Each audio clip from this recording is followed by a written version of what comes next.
If you haven't heard about Anchor, it's the easiest way to make a podcast. Let me explain. It's free.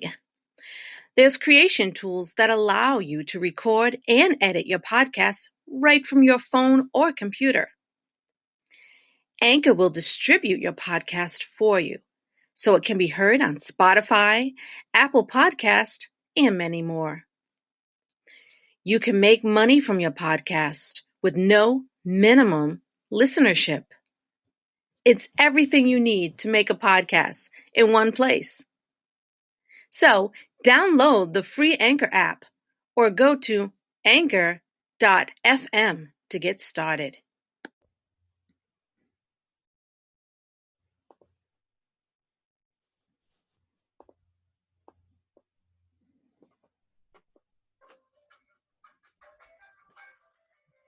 You're listening to It's All Good, Magic, Mysticism, and Earth Medicine. Visit us anytime at our new website, magic-and-medicine.com.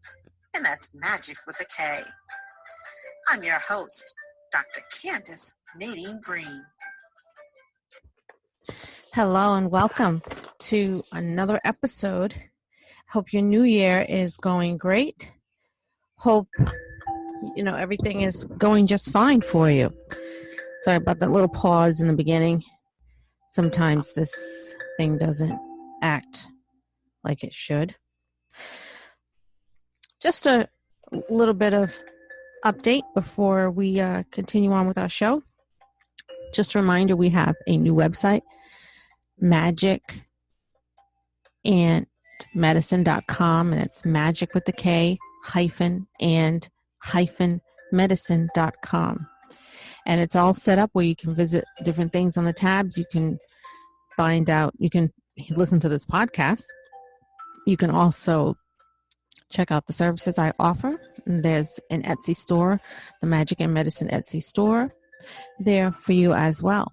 And there's also a blog. So we've gotten things tight and we're rolling out. So check it out. Today we're going to talk a little bit about misconceptions of voodoo. When we hear the word voodoo, sometimes we automatically think of voodoo dolls, this witch doctor, and evil. I mean, that's the way it's seen in the movies, correct? We have witch doctors, vengeance, voodoo dolls, skulls, bones, dark, negative energy. And there is often a complete ignorance of the cultural roots of the religion. And unfortunately, this ignorance prevents the diasporic Africans from reclaiming their roots, from having access to their roots. When I was growing up, I thought that voodoo was evil because of the way both of my parents spoke about it and the way that they used it. I mean, they used it to get at each other, payback. And there were animal bones left on the doorsteps of people's houses and in people's houses. Now, what they probably actually meant was hoodoo. People often confuse hoodoo with voodoo. I mean, both hoodoo and voodoo could be used in a negative fashion. But it is not a negative practice. Anything, for that matter, can be used in a negative manner. I mean, Christianity was. When the missionaries tried to convert various cultures, I mean, they actually were brutal, chopping off hands and things like that. Look what they did to the Native Americans who didn't want to convert. Look what they did to the slaves. I mean, demonizing their own culture and saying that using the Bible to empower them and their slave controlling ways, slave controlling ways. And that's what they did. So I saw a documentary recently. It was actually set in I think in the 1970s, 1980s, but it was really good. It talked about basically what I'm talking about. It talked about the way voodoo has become to be seen, and it talked about how slaves were not allowed to practice because it was seen as negative, which really meant that they were severed from their roots, so they couldn't be empowered by their culture, so they couldn't access the power that and the confidence that their practicing their cultural practices gave them. And so what people ended up doing was going underground, hiding it, and even more modern times, people would practice in secret in people's apartments. They'd gather and things like that, and they would not tell people what they do and what they practice or their religious beliefs. Until only recently. Even now, there are many people who, when you say the word voodoo, they automatically think of voodoo dolls, witch doctors, and trying to take someone's hair and put a hex on them, things like that, which is not necessarily true. Even when I was in college, I thought negative of it because I was in my apartment one day, and one of my mother's oldest daughters came to visit me, and she and I don't have the same father, so my half sister. So she had come to my home, my apartment, and she had a cat. I had a cat then, a cat named Merlin, one of my many cats that I would end up having in the future. And he was scratching at the cabinet in the kitchen where his cat food was. And I know he wasn't hungry because I had just fed him.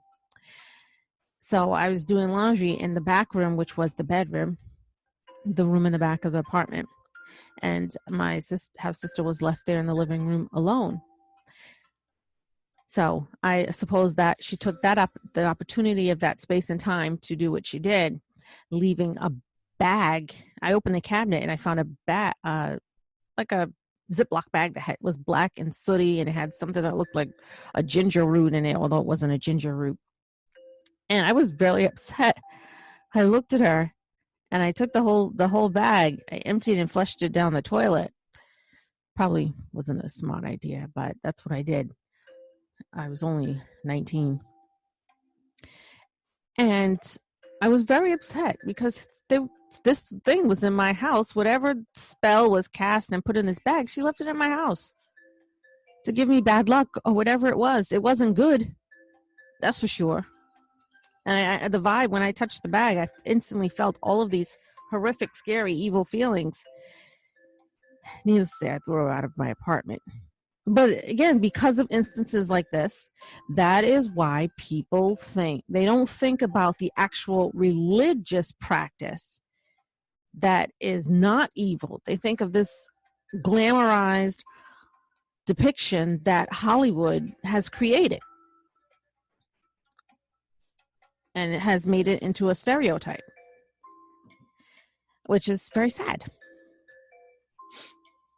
Now, it is spelled differently. Every time you come across it, there are different spellings of it. You have the VOODOO, you have the VOUDOU, you have VAUDAU. But eventually, it is in the Western world, it has been come to be recognized as VOODOO. So what is voodoo? What is it? If it's not all this Hollywood stuff, what Hollywood depicts it as, what is it?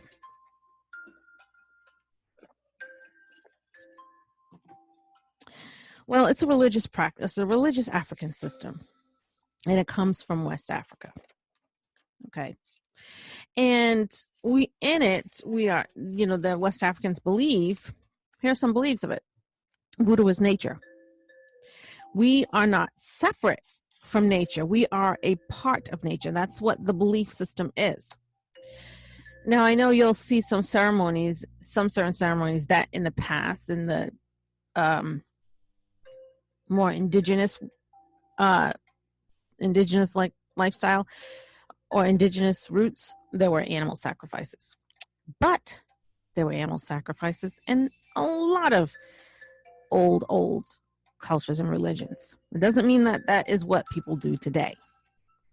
And sometimes it's better to pray over an animal that we are going to consume, just instead of just chopping them up and putting them in the butchering them, and then they end up on the shelves of the supermarket. So why not offer them up for a good cause and then consume it? And so that's honoring it, and that's just, we are not separate from that animal. We may think we are, but we're not. The soil, the rocks, the mountains, the trees, the waters are all inhabited by spirits that never knew human form. And we interact with the living. These plants, animals, rocks, etc. We interact them. We breathe their air. And those who talk to the plants, I talk to my plants. Okay. I've said many, many times on this podcast that I am an avid gardener, a master gardener as well. And I've always been a plant person and an animal person. So I talk to them, I play the music, I touch them, I groom them. But when we interact with these things, these plants, trees, waters, and rocks, etc., we are invoking the aid of our ancestors. Now, the ancestors were not revered as gods. Rather, they were esteemed. And I'm going to read you something here. And what I'm reading comes from the book Voodoo and Hoodoo by Jim Haskins. So, hold on. Okay. An ancestor was not dead until the ancestor was no longer remembered by the living. And if you've seen that animated movie, I think it was Coco. I think it was Coco. Yeah, when the whole theme about it was remembering the ancestors, and once you it was very interesting the way they made the spirit world, and those people in the spirit world whose people in the living world, whose relatives in the living world forgot who they were, they would vanish completely from the spirit world. They would cease to exist, not even in spirit. So our ancestors continue to live on as long as we remember them. That's why we have ancestor altars. And people think that they're not practicing ancestor reverence. Yes, you are. When you go to that graveyard and you put down those flowers on that grave, you're remembering an ancestor or a loved one. All right. When you have your family reunions, you're remembering the ancestors. Okay. And that's a similar in voodoo and hoodoo.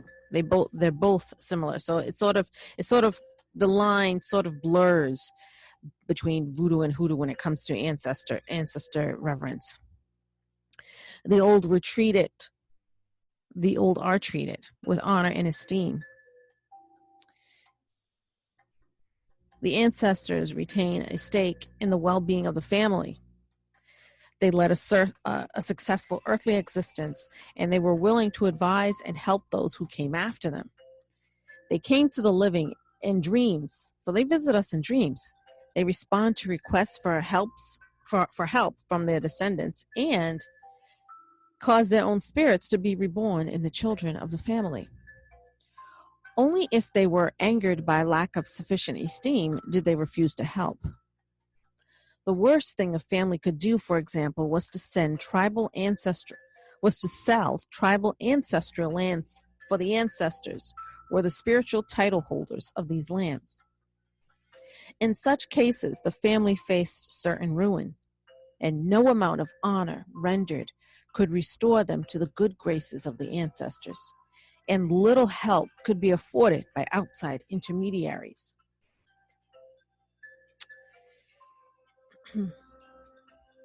Africans had a different relationship with the higher deities. It was neither as intimate nor as informal, nor could they count on the benevolence of the gods in exchange for their worship. An individual could not successfully address one of these gods directly. Rather, they needed the help of an intermediary.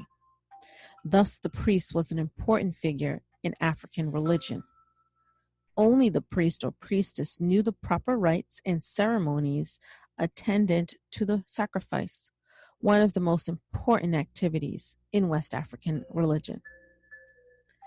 Sacrifices were offered for four major purposes: to pacify or appease deities, to prevent disaster or misfortune, to purify, usually an individual, and to offer a substitute for that which the deity desired.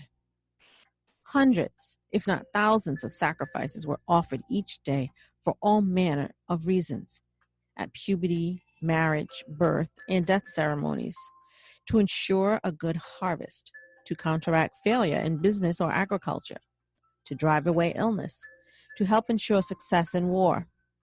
Each sacrifice was conducted in a traditionally prescribed manner with traditionally prescribed objects and activities. Sacrificial objects could include animal or fowl, the first fruits of the harvest, or the area's most valuable commodity. They could also include human beings. Not today, of course, okay? Ritual prescriptions might include the use of particular colors of the performance of a task a specified number of times. In each case, only the priest or priestess was qualified to conduct the sacrifice. An intermediary or priest was also necessary in the supreme experience in West African religion, which is possession. Like that phenomenon in European culture, possession in African religion involved the deity's assumption of the individual's identity and consciousness. For the duration of the experience, the subject retained no will of their own, and indeed knew nothing of what they did while under the spell.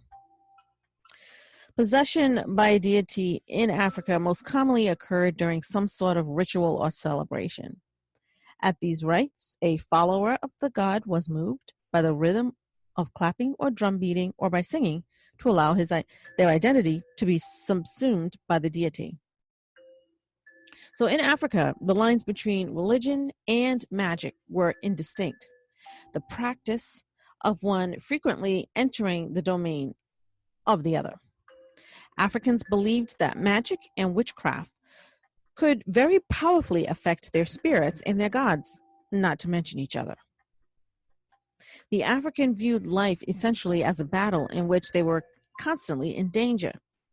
Though they might enjoy an excellent relationship with the spirits of their ancestors, that didn't ensure protection against the evil designs of their neighbor. Okay, so that's where next to priests, the medicine men were the most important people in the African community. Just as the lines were blurred between African religion and African magic, so were the functions of the priest and the medicine man overlapping. Besides prescribing potions, the medicine man, and could be medicine woman, or what they call witch doctor in New Orleans, I think that's where it came up. Besides prescribing potions, the medicine man also knew the methods to invoke magic for healing purposes, not only with herbal mixtures, but taboos and sacrifices, chants and incantations were often necessary to exorcise illness, and the medicine man was far more knowledgeable and qualified in these matters than was the priest. In the African belief, for every good, there was a corresponding evil. So these were the people who would help with the remedies. So you see, you can see that the religion has many overlaps with many other parts of African religion, and it's very interesting that they're all intertwined, they're all together. And those who didn't understand the voodoo or hoodoo, that would demonize it. They will label those who practice it as inferior and incapable of higher thinking. And they didn't see the meanings behind the actions. There was a culture clash for them. Now, the spelling voodoo, VODUN, and the Dahomey word means spirit. Okay, in West African, they have the word juju, which means conjure. Okay, voodoo can be and has been described as a religious belief carried into action by ritual through dancing, drumming, and singing. The gods of Africa, entrusted to memory, underwent a sea of change in crossing the Atlantic. What was lost was not destroyed, but it was altered. Okay, they brought, the West Africans brought with them their culture and their religion, and they altered it to fit the new world because they had to hide it. And so they mixed it with songs, things like that. And they could, if they were out in the fields, they would sing a song that to anyone else who didn't know, to the slave masters and slave owners, it would appear that they were just singing. All these slaves, they like to sing, when they were actually, saying, hey, there's a meeting. They would give stuff like there was a meeting to be had later. We'll do a religious ceremony, blah, blah. And even they used, at the same time, songs were made giving hints to how to escape, like wade in the water. Okay. Actually, my daughter learned this, and she's 12. The song "Wade in the Water, Wade in the Water, Children." That song,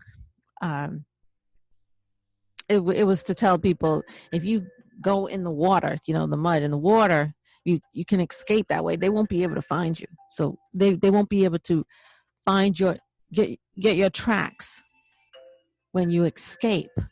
Okay, when you escape, they cannot find you. You won't leave behind any footprints in the mud or whatever. Just go in the water, escape that way. Now, there were dangerous things in the water. In some parts, there were alligators, there were snakes, and all those things, but different time. I know, different time. When you're desperate to get away, you do things like that. So you think about all those songs, Swing Low, Sweet Chariot. They had clues for escaping also, and for, when to secretly meet up and practice their religion. And it would always be when the slave master and everyone had gone to bed. That was the time to get out. So in the new world, the old gods and goddesses, they took on new meaning, new power. There was a new world vitality, and the gods grew in stature. And they became more familiar to them than ever, because they were all different tribes were all mixed together, and they really, really had to bond together in order to, it was them against the slave masters, basically. The enslaved became empowered in a mystical sense because of them encouraging one another and retelling the tales of their mystical tales from West Africa. It helped overcome feelings of helplessness. It didn't stop slavery, but it helped them to feel empowered and overcome feelings of helplessness sometimes. And voodoo was often called a religion of the runaway, the maroon, or the fugitive slave. Again, they were seen as inferior. The voodoo rites gave anti-white resistance a definite methodology.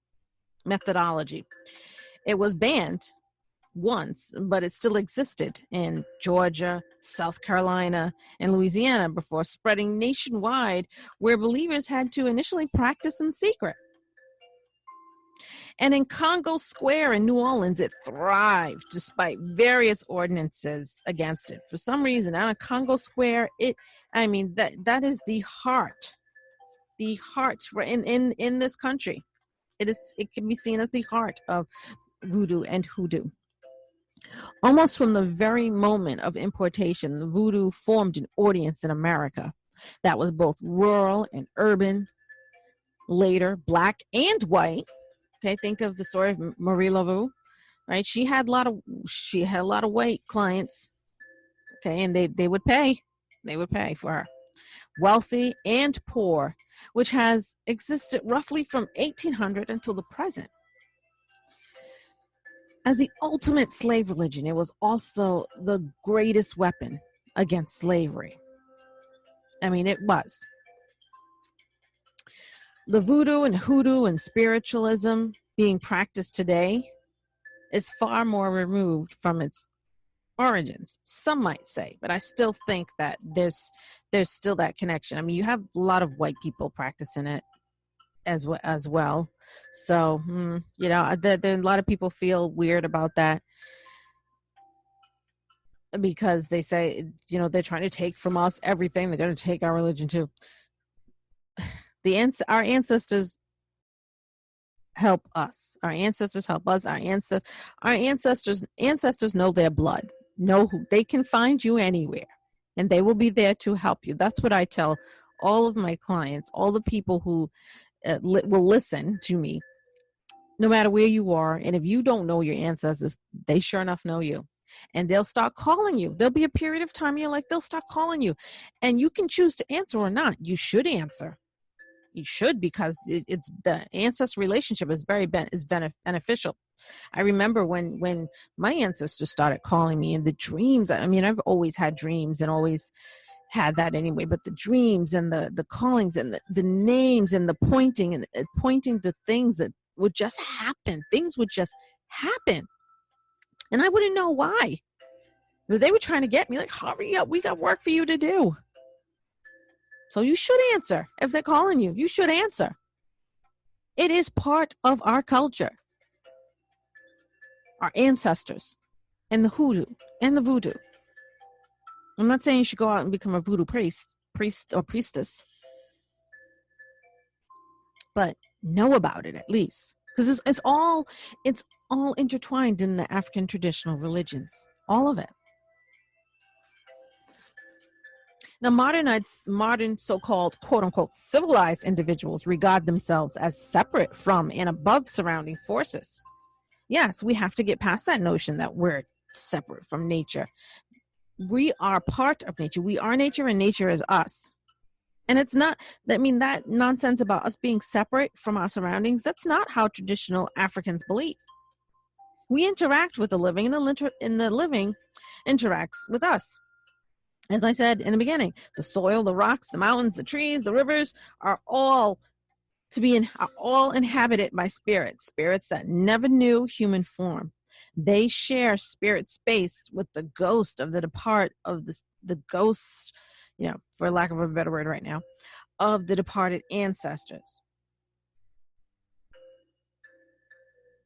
So, in honoring, in learning about our culture and in learning about the African traditional religious practices and the different gods and goddesses of the ATR, we are honoring our ancestors.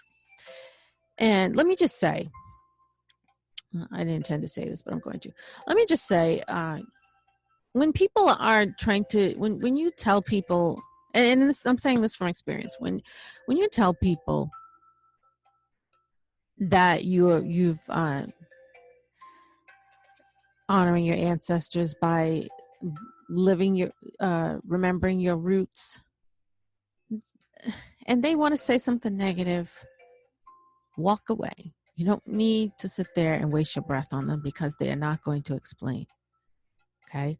If they say, I'm going to pray for you, I like when Black people, my fellow Black people, come to me, a Black person, and tell me that I'm sinning. They're gonna pray for me. I say to them, do you know what that Christian Bible, how that was used as a tool of oppression? Do you know your roots? Because it didn't start here in America. What about your people? Because you got you're Black just like me. You know you have roots. Are you honoring your ancestors, the ones that came over here on on a on a slave ship? Do you know the life they lived before they came here? Maybe you should find that out and honor them. And your whole lot, you will change. Actually, you will. When I reached past America, past the transatlantic slave to the very roots in the African soil, with my mind and my heart and my spirit, everything changed. I was able to access the ancestors and my roots, and then the gods and goddesses, and when I had reached back so far into the roots of the soil, that's when Mummy Water came to me, the goddess of the ocean. The mother of the rivers, mother of the waters, and in a dream. I knew nothing about her before then, nothing. But that I knew that I looked her up and I studied her, and it's just amazing. And I totally am not the same person that I was even 10 years ago in regards to spiritually. I'm so more connected. It's empowering. And then these little things and little drama that go on around you, you don't have time for that. You don't. And I don't. You don't have time for it. You find what is real, the essence of life. And you connect more with your spirit and the spirit that is within you and around you, which is also part of you, and you see things differently. So with that, I think I'm going to end my podcast for today. I've talked so much. Thank you for listening. Drop me a line if you'd like. You can find that on the website, which I'll say again in the show closing. And until next time.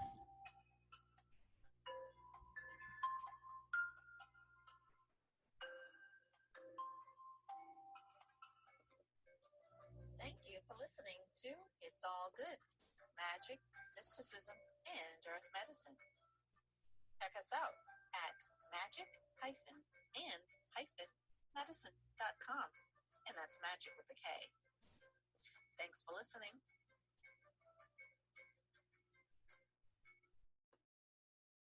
Mystic Queen Mother offers various spiritual services virtually. Now you can be anywhere in the world and receive intuitive readings, divination and consultation sessions, and even remote video intuitive readings via email. Your sessions will always include spiritual guidance and messages from your ancestors and spiritual team. My prices are reasonable and affordable. You can even book and pay safely and securely right online. Once you book, you'll get a link via email for your session. Visit magicandmedicine.com and click the Services tab in the menu to learn more. That's magic-and-medicine.com. Oh, and don't forget, that's magic with the K. magicandmedicine.com.